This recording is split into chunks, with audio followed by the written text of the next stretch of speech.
우리는 지난주에 민수기 10장 말씀을 가지고 나팔소리와 함께 전진하라 하는 제목으로 설교를 들었습니다.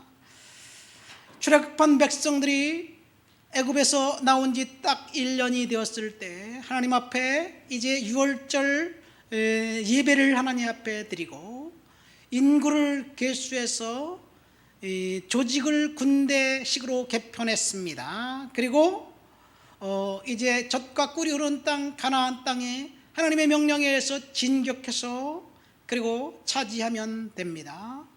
그런데 중간에 변수가 생겼습니다.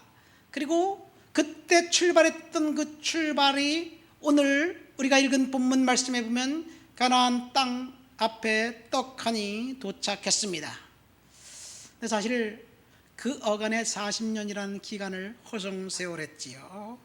어쨌든 신명기 31장에는 눈앞에 가나안 땅을 바라보면서 하나님께서 모세를 부르시고 모세에게 너는 내 후계자 여호수아를 데리고 회막문 앞으로 나와라, 그렇게 이야기합니다. 회막이라는 것은 하나님 앞에 예배하는 예배의 장소이고 하나님이 임재했던 그런 장소입니다. 구름 기둥 가운데 거기에서 하나님이 임재하셔서 모세와 여호수아에게 말씀하셨습니다. 우리 19절과 22절 말씀을 한번, 하나님이 무슨 말씀을 했는지 한번 들어보도록 할까요? 19절 말씀입니다. 그러므로 이제 너희는 이 노래를 써서 이스라엘 자손에게 가르쳐 그들의 입으로 부르게 하라. 이 노래로 나를 위하여 이스라엘 자손에게 증거가 되게 하라. 22절입니다.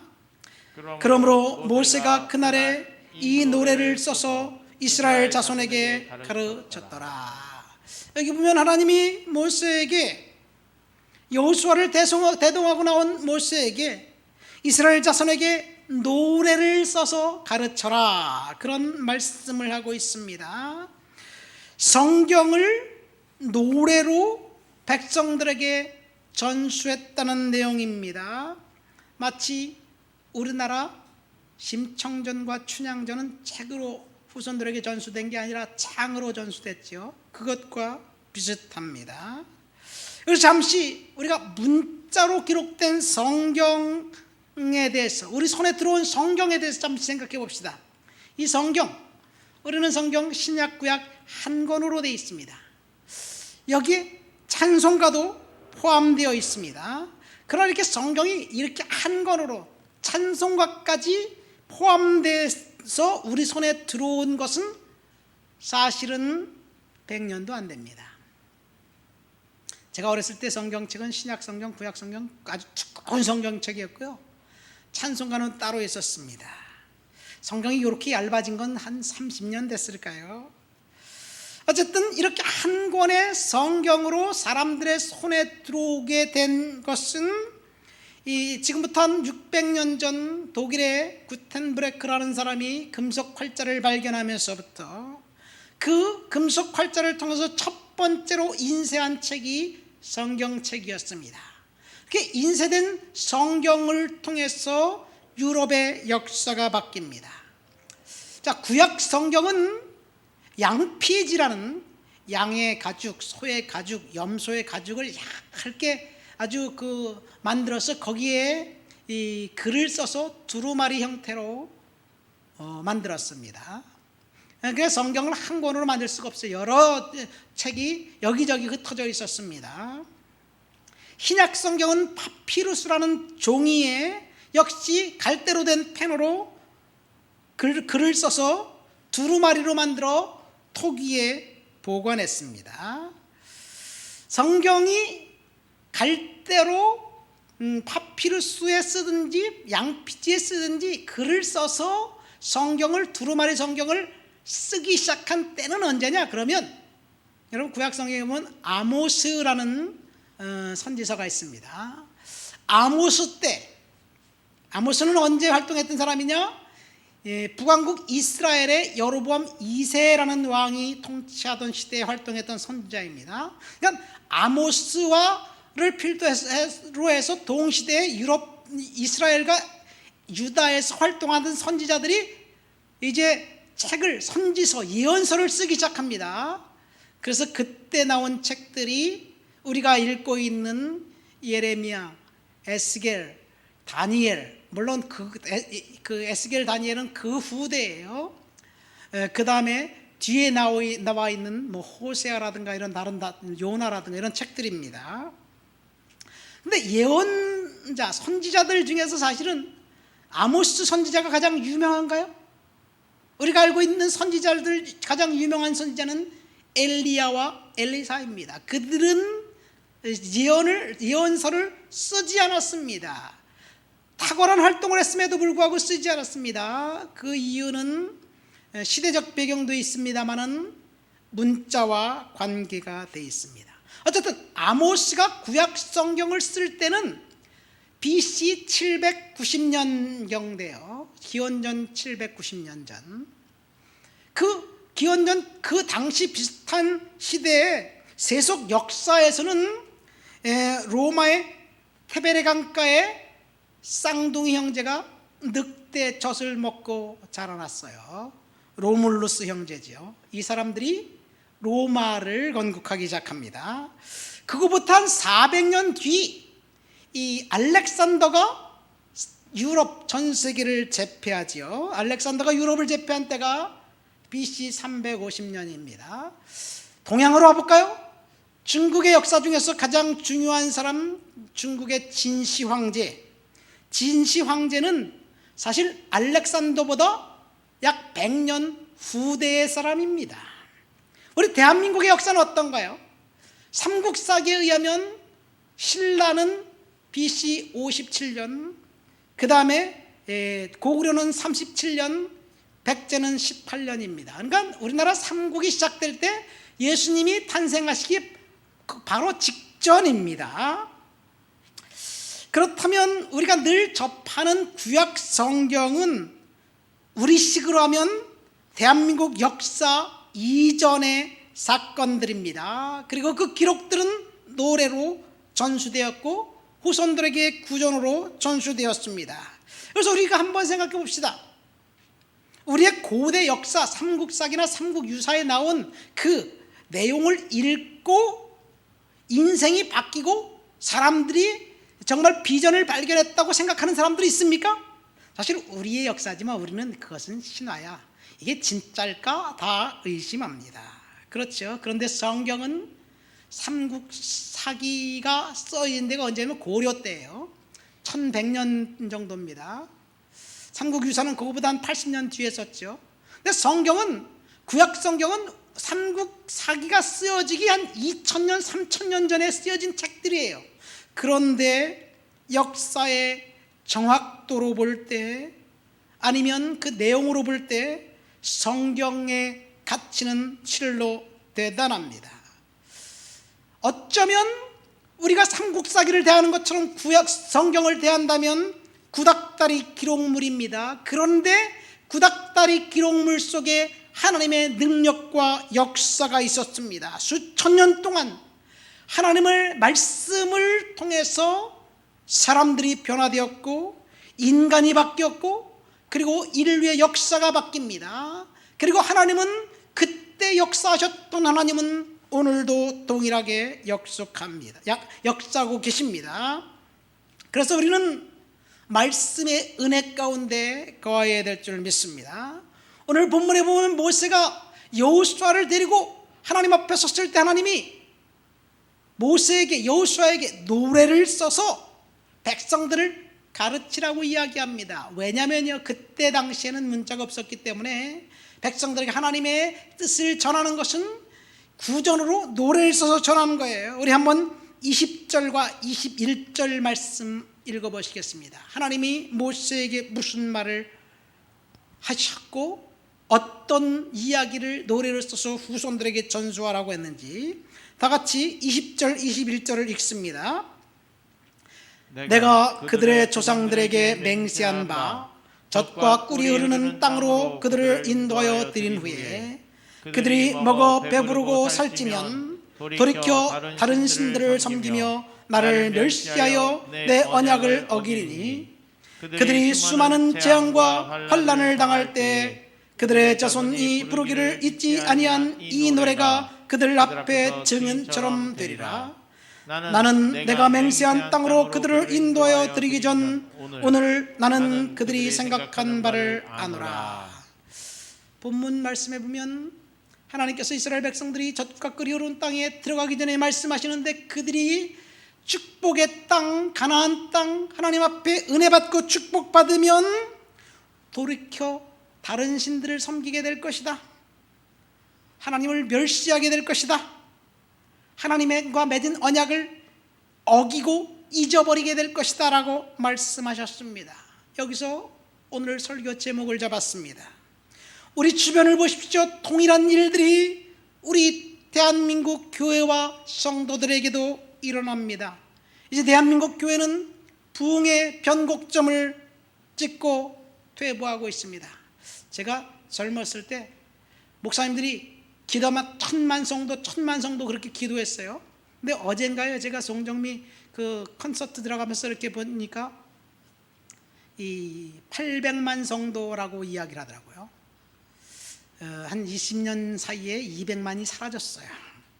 800만 성도가 실수일까 허수일까 여러분의 상상에 맡깁니다. 대한민국 교회는 지금 성도들이 밖에 나가서 전도한다는 것은 생소한 일이 되어버렸습니다. 이제 사람들에게 교회는 매력적이지 않습니다.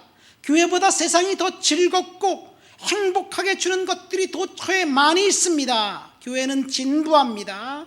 어쩌면 오늘 본문의 경고가 여호수아에게 한 것이 아니라 저와 여러분들에게 하는 경고가 아닌가 생각됩니다. 먹어 배부르고 살쪘기 때문에 주님을 버린 결과, 주님을 떠난 결과, 그것이 오늘 대한민국의 교회의 모습이 아닌가 생각합니다. 풍요가 강타해 우리를 더 이상 하나님 앞에 간절히 간구하고 기도할 필요성조차도 잊어버렸습니다. 여러분, 언제 갈급해서 하나님 앞에 기도합니까? 사실 절박하게 매달릴 그런 기도 제목이 있을 때 우리는 기도합니다. 시키지 않아도 기도해요. 기도 제목을 써서 내라 그래도 절박하지 않기 때문에 사실은 기도할 제목 써서 낼 게 없어요.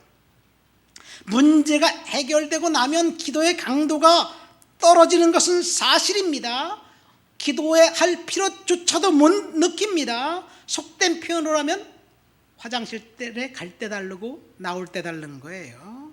그렇죠? 저는 그래서 요즘 이런 생각을 해봐요. 우리 성도들을 위해서 제가 중구밤에 기도하는데 열심히 기도하는데 응답이 없어요. 참 답답해요. 근데 한편으로 이렇게 생각도 한번 해봐요. 응답이 더딘 이유는 응답받고 나면 하나님을 거부하고 떠날 것을 하나님이 아시기 때문에 훈련시키는 거예요. 야, 또 더 좀 기도해라, 더 좀 매달해라. 그래서 하나님이 응답을 자꾸만 미루시는 것 같습니다. 그래서 응답받지 못하고 축복받지 못하는 것, 그것이 오히려 축복이고 은혜가 아닌가, 이런 생각도 한번 해봅니다. 어쨌든 본문의 이스라엘 백성들은 아직 가나안 땅, 젖과 꿀 흐르는 땅에 들어가지 않았습니다. 그런데 하나님이 그 축복의 땅 들어가면 어떻게 될 것인가, 어떻게 변할 것인가, 16절에 이렇게 이야기합니다. 16절 한번 볼까요? 또 여호와께서 모세에게 이르시되 너는 내 조상과 함께 누우려니와 이 백성은 그 땅으로 들어가 음란히 그 땅의 이방 신들을 따르며 일어날 것이요 나를 버리고 내가 그들과 맺은 언약을 어길 것이다. 축복을 받았는데, 가나안 땅을 점령했는데 하나님을 배반하고 우상을 숭배하고 하나님을 떠날 것이라는 거예요. 그럼에도 불구하고 하나님은 그 백성들에게 가나안 땅에 들어가게 하십니다. 다 알고 있는데도 이게 하나님의 성품이, 하나님은 사랑이 많고 하나님의 계획은 계속해서 밀고 나갑니다. 인간이 어떻게 하든지 상관없이 말이에요. 그러나 우리들은 어떤가요? 내가 저 사람은 도와주면 저 사람이 나를 배반할 것이 100%예요. 배반할 것이 뻔해. 그러면 도와주나요? 단칼에 쳐내버리는 거지 뭐 그냥. 그렇죠? 우리 인간은 그렇습니다. 그러나 하나님은 결코 그렇지 않습니다. 그래서 하나님은 모세에게 노래를 써서 백성들을 가르치라는 이야기예요. 여기서 이 말은 백성들에게 그렇게 불순종해도 좋다는 허용이 아니라 경고입니다. 하나님은 분명히 경고하고 있습니다. 이 경고는 하나님께서 저와 여러분들에게 경고하시는 것과 동일합니다. 신명기 바로 뒤에 나온 책이 여호수아입니다. 여호수아는 지금 회막문 앞 구름 기둥 가운데 하나님의 임재 앞에 서 있습니다. 그리고 여호수아는 모세의 뒤를 이어 출애굽한 백성들을 요단강을 건너 가나안 땅에 진격해 그것을 정복하고 백성들에게 그 땅을 분배해 줍니다. 여호수아가 살아있는 동안 여호수아도 이제 죽을 날이 다 가까웠어요. 가나안 땅을 점령했고 백성들을 땅을 다 분배해 줬습니다. 그러니까 자기가 죽을 것 같아. 자기도 이제 하나님 앞에 가야 돼요. 그래서 백성들의 장로들과 수령들과 재판장들과 관리들을 모아놓습니다. 그리고 이렇게 이야기합니다. 여호수아 24장을 볼까요? 여호수아 24장 14절부터 16절 20절부터 24절까지 스크린을 보고 다 같이 한번 읽어보도록 하겠습니다. 그러므로 이제는 여호와를 경외하며 온전함과 진실함으로 그를 섬기라. 너희의 조상들과 강 저쪽과 애굽에서 섬기던 신들을 치워버리고 여호와만 섬기라. 만일 여호와를 섬기는 것이 너희에게 좋지 않게 보이거든 너희 조상들이 강 저쪽에서 섬기던 신들이든지 또는 너희가 거주하는 땅에 있는 아모리 족속의 신들이든지 너희가 섬길 자를 오늘 택하라. 오직 나와 내 집은 여호와를 섬기겠노라 하니 백성이 대답하여 이르되 우리가 결단코 여호와를 버리고 다른 신들을 섬기지 아니하오리니. 자, 여기까지 읽었습니다. 여호수아가 백성들에게 결단을 촉구하는 거예요. 야, 이방 신들을 다 치워버려라. 그리고 하나님만 섬겨라. 그리고 지금 내 앞에서 결단해라. 너희들이 어떻게 결단하든지 나는 오직 나와 내 집은 오직 여호와만 섬기겠다. 그러니까 백성들이 대답합니다. 20절부터 읽습니다. 만일 너희가 여호와를 버리고 이방 신들을 섬기면 너희에게 복을 내리신 후에라도 돌이켜 너희에게 재앙을 내리시고 너희를 멸하시하리라 하니 백성이 여호수아에게 말하되 아니니이다. 우리가 여호와를 섬기겠나이다 하는지라. 여호수아가 백성에게 이르되 너희가 여호와를 택하고 그를 섬기리라 하였으니 스스로 증인이 되었느니라 하니 그들이 이르되 우리가 증인이 되었나이다 하더라. 여호수아가 이르되 그러면 이제 너희 중에 있는 이방 신들을 치워버리고 너희 마음이 이스라엘의 하나님 여호와께로 향하라 하니 백성이 여호수아에게 말하되 우리 하나님 여호와를 우리가 섬기고 그의 목소리를 우리가 청종하리이다 하는지라. 자, 지금 모세가 회막문 앞에서 하나님 앞에 노래를 써서 백성들이 가르치라고 말씀하신 그 상황과 똑같은 상황을 여호수아도 재현해서 백성들에게 도전합니다. 결단을 촉구합니다. 여호수아 지도하에 가나안 땅을 정복했습니다. 백성들은 하나님을 거부하고 이방 신상을 그때 이미 섬겼던 것입니다. 그래서 여호수아는 자기가 죽기 전에 백성들에게 신앙적인 결단을 이제 촉구합니다. 그런데 그렇게 결단했음에도 불구하고 여호수아 뒤에 나와 있는 사사기에 보면 사사기 그 1장부터 사울 왕이 왕으로 등극하기 전까지 약 317년 정도 됩니다. 사사시대를 암흑시대라고 이야기합니다. 백성들이 하나님을 떠났고 하나님을 멸시했고 하나님을 거부했습니다. 사사기에서 한 사건만 제가 여러분들에게 소개하겠습니다. 사사기 6장입니다. 6장 1절에 보면 이스라엘 자손이 또 여호와의 목전에서 악을 행하였으므로 여호와께서 7년 동안 그들을 미디안의 손에 넘겨주었다라는 말이 나옵니다. 여기서 중요한 건 또 여호와의 목전에서 악을 행했고 하나님이 7년 동안 미디안의 손에 넘겨준 거예요.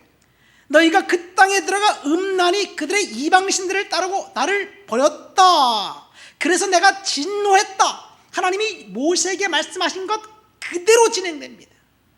하나님을 버렸어요. 하나님이 진노했어요. 그래서 그들에게 고난과 환난이 찾아왔습니다. 그래서 환난이 찾아왔을 때 이들이 다시 하나님 앞에 나와서 회개합니다. 그래서 회개하고 나니까 이 땅이 40년 동안 평안하였더라. 이것이 사사기의 이야기입니다. 축복과 고난과 회복의 역사가 계속해서 진행됩니다.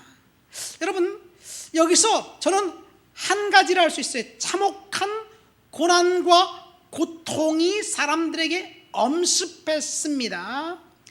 그래서 우상을 때려부수고 회개하고 음란을 버리고 하나님 앞에 돌아옵니다. 하나님의 은혜가 다시 시작됩니다. 축복이 다시 찾아옵니다. 이것이 사사기의 사이클입니다. 그런데 여기 보니까 고생한 사람 따로 있고 복 받은 사람 따로 있어요. 무슨 말이냐면요, 내가 회개하면, 사사기의 메시지는 이거예요. 내가 회개하면 내가 복 받는 것이 아니라 내가 회개하면 내 자손이 복 받는 거예요. 내가 음란에 빠지고 내가 죄를 지면 내가 저주받는 것이 아니라 내 후손이 저주받는 거예요. 이것이 사사기의 사이클입니다. 그러니까 내가 음란했고 내가 죄를 져서 내가 벌을 받는다면 할 말이 없겠지만, 내가 죄를 졌고 내 후손이 저주받아요. 반대도 마찬가지예요. 내가 회개하면 내 조상이 지은 죄 때문에 내가 고통 가운데 있고, 그래서 내가 회개하면, 물론 내가 지은 죄도 있죠. 그러면 나는 여전히 고통 가운데 있고 이제 하나님이 우리 후손들에게 회복시켜 주신다는 이야기예요. 여러분, 그러니까 내가 하나님 앞에 후손들을 위해서 어떻게 살아야 할지 오늘 말해주고 있습니다. 먹어 배부르고 살찌면, 죄악 가운데 빠지면 나는 여전히 풍부한 가운데 있어요. 그런데 그 죄값을 고스란히 우리의 후손들이 받는 것, 이것이 지금 사사기의 사이클입니다. 오늘 우리가 읽은 본문에 이것을 지금 하나님이 경고하고 계신 거예요. 하나님께서는 젖과 꿀이 흐르는 땅에 그 백성들이 들어가서 그들이 먹어 배부르고 살찌면 돌아가 다른 신들을 섬기고 하나님을 멸시하고 언약을 잊어버린다. 여러분, 경고입니다. 가만히 생각해 보세요. 왜 이들은 가나안 땅에 들어가서 하나님을 버리고 가나안의 신들을 섬겼을까? 가나안의 신은요, 대체적으로 딱 둘이라고 보면, 첫 번째는 바알이고 두 번째는 몰렉입니다. 먼저 가나안의 신은 바알이에요. 바알 숭배는 여호수아 때 가나안 땅에 들어갔을 때 거기 있었던 원주민의 신인데, 그 이후 약 1000년 동안 유다가 멸망할 때까지 이스라엘을 계속해서 괴롭혔던 우상이었습니다. 여러분 신 하면 어떤 생각이 듭니까? 하나님도 마찬가지예요. 대체적으로 사람들의 머릿속에 각인된 신, 하나님은요, 사랑이 많으신 하나님, 너그러우신 하나님, 용서하신 하나님은 우리가 지금 알고 있는 하나님이에요. 그런데 성도들도요, 동시에 하나님은 두렵고 떨리고 무서운 하나님이라고 알고 있어요. 전 세계 모든 사람들이 공포스러운 신을 상상하고 있습니다. 특별히 인도인들의 신은 굉장히 공포스럽습니다. 흉악하고 공포스럽습니다. 인도에 칼리라는 신이 있는데요, 검은 피부에 길게 늘어뜨린 혀, 목에 해골 목걸이를 걸고 있고 사람의 손으로 만든 치마를 입고 있고 11개의 머리와 10개의 팔과 다리를 갖고 그 팔과 다리 각각 무기를 들고 있는데 해골을 들고 있고 피를 뚝뚝 흘리고 있습니다. 까불어? 그대로 아웃이야. 죽는다. 이거예요. 무시무시한 신, 광란의 신입니다. 피를 좋아하는 신입니다. 그런데 이스라엘 백성들이 광야에 있을 때 하나님이 구름기둥과 불기둥으로 인도하셨죠? 그렇죠. 하나님이 만나를 주셨어요. 먹여 주셨어요. 사랑이 많고 풍부하시고 공급해 주시는 신 맞습니다. 그런데 이스라엘 백성들은 하나님이 자신들과 함께하는 신이라고 여기지는 않았어요. 왜냐면요, 광야에서 다 죽었기 때문에. 40년 동안 싹 다 죽었어요. 애굽에서 나온 탈출한 20세 이상은 싹 다 죽었어요. 자신들이 잘못해서 죽은 것, 그건 생각하지 않고 보니까 다 죽었네. 금송아지 사건 때 얼마나 많은 사람이 죽었습니까? 다 죽었어요. 그러니까 하나님은 무서운 신이라는 사실이 머릿속에 꽉 박혀 있어요. 그런데 가나안 땅에 들어가 보니까요, 바알 신은 정반대입니다. 바알 종교에서 강조하는 것은 주관적인 경험이에요. 무서운 신의 장엄한 그의 타자성이 아니라 다산의 신인 바알이 인간의 긴급한 욕구를 채워주는 신입니다. 숭배자의 영혼의 흥분을 시켜서 이 바알신의 제의는 아주 황홀경을 이야기합니다. 황홀경에는 무엇을 말하냐면요, 음악과 춤을 통해서 사람들을 흥분시키고 흥분의 도가니를 몰아넣어요. 그래서 금송아지를 숭배했을 때 모세가 분노한 이는 먹고 마시고 뛰어놀았다고 성경에 이야기하고 있는데, 먹고 마시고 춤추면서 취하고 황홀경에 취해 있다가 음란하고 성적 행위와 방종으로 치닫는 것, 그것이 금송아지 숭배의 죄악상이었어요. 바알 숭배가 동일합니다. 바알 종교의 최상의 목적은 완전한 성취입니다. 바알은 풍요의 신입니다. 그래서 남신과 여신이 있습니다. 성전에서, 신전에서 춤과 노래의 황홀경 속에 사람들을 빠뜨려서 결국 음란적인 행위를 하는 것, 그것이 신의 마음을 감동시켜서 비를 내려다 준다는 것, 이것이 바알 종교의 특징입니다. 우리가 생각하면 진짜 어처구니 없지만 그렇게 믿었습니다. 그러니까 바알 신은요, 인간의 쾌락과 원초적인 본능을 충족시켜주는 허용하는 신이에요. 두려운 신이 아니에요. 그러니까 하나님을 따르겠습니까? 바알신을 따르겠습니까? 두려운 신 하나님을 거부하고 바알신을 따르는 거예요. 현대에도 종교적 황홀경 가운데 성적인 행위들에 빠지게 하는 행동들이 현대에도 있어요. 그 대표적인 예로 삼바 축제라는 거예요. 브라질에서 이 사순절 전 6일간 삼바 축제를 갔습니다. 올해는 2월 12일부터 17일까지예요. 삼바 축제를 합니다. 6일 동안 삼바 리듬에 맞춰서 온통 전국토가 다 광란의 격렬의 춤도관입니다. 온 도시가 다 나이트 클럽이 됩니다. 가톨릭을 국교로 하고 있는 이 브라질에서 이제 사순절이 되면 육식을 금하고 성행위를 금해요. 그러니까 그것이 오기 전에 마음껏 즐기고 뛰어놀자. 그 페스티벌 사육제라고 하는데, 어쨌든 삼바 축제 기간 6일 동안 브라질 정부에서 1억 100만 개가 되는 콘돔을 무료로 나눠줍니다. 참고로 6일간 그래요. 소치 올림픽 기간 러시아에서 16일 동안 10만 개의 콘돔을 선수촌에 나눠줬어요. 16일 동안 10만 개를 나눠줬는데 엄청난 숫자인데, 1억 100만 개를 나눠준다면 그 땅이 어떻게 되는지 우리가 알 수 있습니다. 삼바 리듬에 맞춰 춤을 추다가 황홀경에 빠져서 수많은 남성과 여성들이 결혼과 상관없이 음란한 행위를 저지르고 있는 거예요. 그런데 인간들은 그것을 좋아합니다. 한마디로 바알신의 특징은 음란입니다. 만족을 가져다주는 신이 바알신입니다. 그래서 신전에서 매춘이 성행합니다.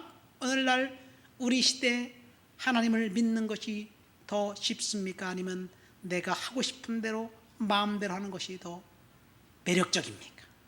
사실 하나님을 믿는다는 것은요, 사실은 제재가 많아요. 제재가 많아. 교회 와야 되죠. 헌신해야 되죠. 헌금도 내야 되죠. 순종해야 되죠. 섬겨야 되죠. 내 마음대로 하고 싶어. 너 그거 죄야 안 돼. 그러니까 절제해야 되죠. 그런데 내가 하고 싶은 대로 마음대로 할 수 있는 종교가 있다면 그것이 매력적이지 않을까요? 오늘날 우리는 쾌락과 만족이 삶의 목표가 돼서 살고 있습니다. 두 번째 가나안의 신은 몰렉입니다. 몰렉의 특징은 어린아이를 제물로 신에게 바치는 거예요. 하나님께서 그럼 신이 어린아이를 바치면 가증이 여기서 그 기도를 들어주시고 문제를 해결해 준다는 이야기예요. 몰렉에게 바치는 그 인신 제사가 오늘날에 와서 그 인신 제사가 바알과 결탁해서 소와 성애와 동성애 사악한 음란으로 진행됩니다. 인간의 역사를 추적해 보면 전 세계 어느 민족이든지 인신 제사 풍습이 있습니다. 오늘은 어떤가요? 오늘날 인신 제사 풍습은 없어요. 그런데 제가 이 설교를 준비하면서 정인이 사건을 보면서 이 인신 제사와 몰렉에게 제사 드리는 것과 흡사하다 그런 생각을 합니다. 어린아이를 입양해서 숫자를 늘리면 아파트를 준대잖아요. 근데 아파트 받는 건 좋은데 이 아이가 귀찮으니까 학대한 거야, 희생제물이 된 거야, 현대판 몰렉이 아닌가 생각됩니다. 모르겠어요. 그러니까 가나안의 신은 야훼 하나님과 비교할 때 매력적이었어요. 그래서 백성들이 하나님을 자연적으로 떠납니다. 하나님이 광야에서 하나님이 어떻게 인도해 주셨는지 신명기 29장 5절 6절에 보면 이렇게 기록되어 있어요. 주께서 40년 동안 너희를 광야에서 인도하여 내셨거늘 너희 몸에 옷이 낡아지지 아니하였고 너희 발에 신이 헤어지지 아니하였느니라. 너희에게 떡도 먹지 못하며 포도주나 독도 마시지 못하게 하셨으면 주 너희의 하나님 여호와의 신주를 알게 하려 하심이라. 하나님이 40년 동안 몸의 의복이 낡아지지 않고 발에 신이 헤어지지 않고 계속해서 공급해 주셨음에도 불구하고 그런 하나님을 경험했음에도 불구하고 출애굽 1세대들은 다 죽었어요. 그들은 필요를 공급해 주시는 사랑이 많으신 신이 아니라 더위와 추위로부터 막아주는 그런 보호해 주시는 신이 아니라 잘못했을 때 처벌하시고 죽이는 무서운 신이라는 생각 때문에 결국 하나님을 떠납니다. 여러분, 가나안 신은 확실히 야훼 신과 달랐습니다. 그 신은 섬기기 아주 편리했고 또 그리고 인간의 쾌락, 원초적 쾌락을 만족시켜 주시는 그런 신이었어요. 오늘날도 마찬가지입니다. 하나님을 섬기는 것과 하나님을 섬기는 것은 정말 고리타분합니다. 그렇죠? 그래서 하나님을 섬기기보다는 손쉬운 신에게로 달려가려는 경향이 있습니다.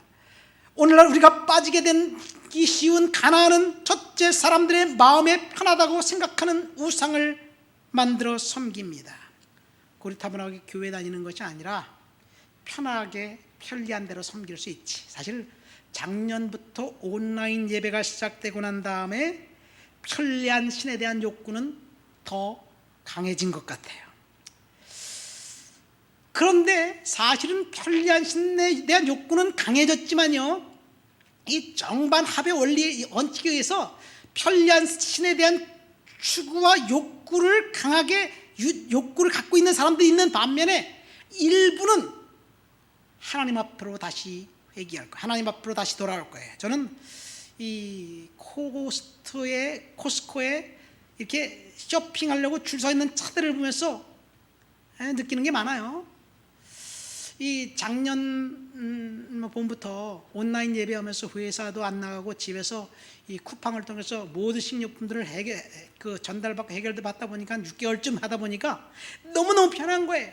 근데 막 1년 다 돼가 오니까 식상해지기 시작했어요. 이제 음식도 똑같고 신선하지도 않고, 두 번째로 코로나 때문에 확진자가 된 것이 아니라 확 살이 쪄버려가지고 확진자가 돼갖고 이제 쇼핑을 운동하러 갑니다.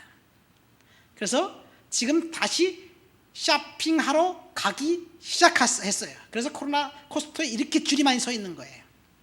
교회도 마찬가지예요. 지금까지 온라인 예배 때 그냥 집에서 예배 드리는 거 좋았어요. 그런데 확실히 두 가지로 바뀝니다. 첫 번째, 온라인 예배 참석하는데 우리 교회뿐만 아니라 자기가 들어가고 싶은 게 어느 교회든지 들어가요. 괜찮습니다.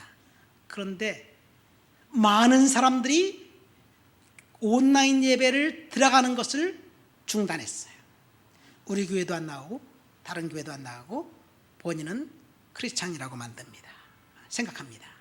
그러면 지금 다시 편리한 신에 대한 욕구가 있었지만 하나님의 은혜를 간구하는 사람들이 생기기 시작했어요. 우리는 거기에 주안점을 둬야 될 줄 믿습니다. 하나님의 경고에도 불구하고 가나안 땅에 들어간 이스라엘 백성들은 불순종했고 다른 신들을 섬겼고 언약을 파괴했습니다.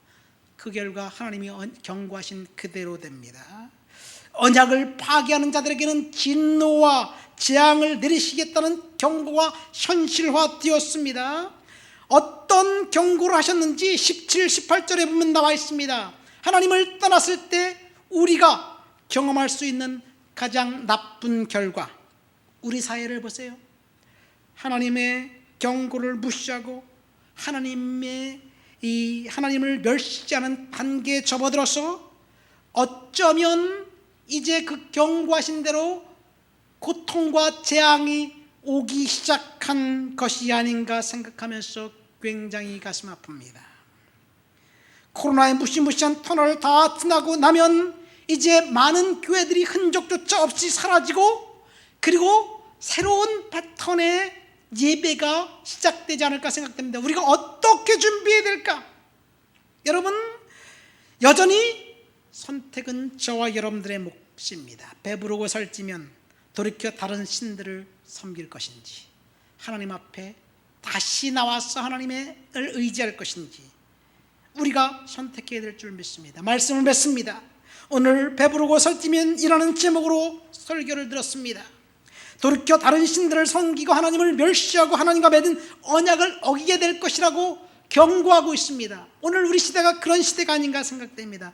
저는 결론으로 23절 말씀을 읽고 마치려고 합니다. 다 같이 23절 말씀을 한번 읽어보시겠습니다. 여호와께서 또 눈의 아들 여호수아에게 명령하여 이르시되 너는 이스라엘 자손들을 인도하여 내가 그들에게 맹세한 땅으로 들어가게 하리니 강하고 담대하라. 내가 너와 함께 하리라 하시니라. 여러분, 하나님은 저와 여러분들에게 강하고 담대하라, 내가 너와 함께한다, 그런 약속을 하고 있어요. 우리가 하나님 앞에 우리 자신을 점검해 보면서 강하고 담대하게 믿음으로 살아가게 되시기를 예수님의 이름으로 축원드립니다. 우리 다 같이 말씀을 생각하며 통성으로 기도합니다.